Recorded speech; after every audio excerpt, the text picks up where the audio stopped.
Hello everyone, I'm Shane1288 here with your weekly RuneScape Byte for Monday, September 10th, 2018. This week sees the launch of the RuneScore HiScores system, and you might be wondering, it's been a while since we heard about RuneScore. Well, last year the achievement system was released and then reworked to be more in line with what players had initially imagined and requested. RuneScore and the achievement rework was added on August 29th, 2017. There are currently 1,980 achievements in-game, allowing for a total rune score of 21,840. Wow, that's pretty high. You can see your rune score on the RuneScape website as well as all your friends. You can also filter by the specific type of character, and this is of course useful if you want to see how your favorite Iron Men are doing.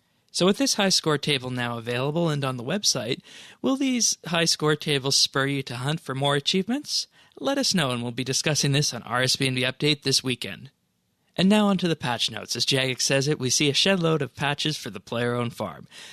These include beehives now having a right-click option to display what flowers they have stored inside, attribute-boosting honey at the player-owned farm. It will now be produced at a faster rate. Players can now walk away from beehives to stop collecting special honey.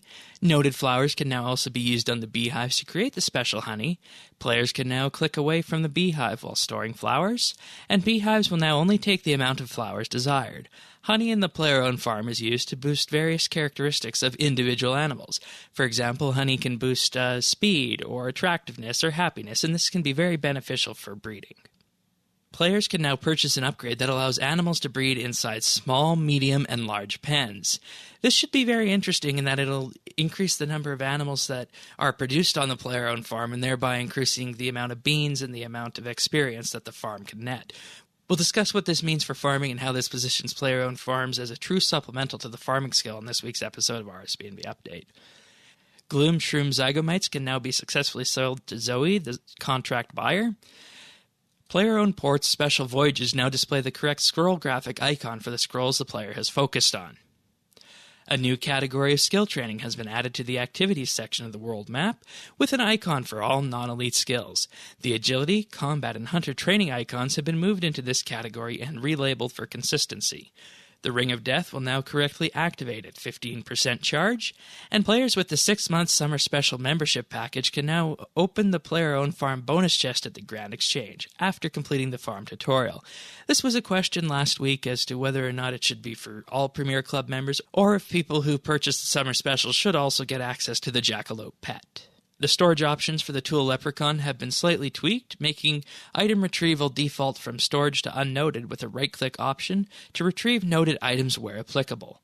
The Earth Altar has been graphically updated, as well as the Gemstone Mine. The audio settings interface has also been polished. Jagex has also added a few more names to the bottom of the preset names list, and added a warn option to the Wicked Hood that allows the player to quick teleport to the last location they use the hood to reach. That's it for the Weekly Byte. We'll see you this weekend, right here on this YouTube channel for another episode of RSBANDB Update.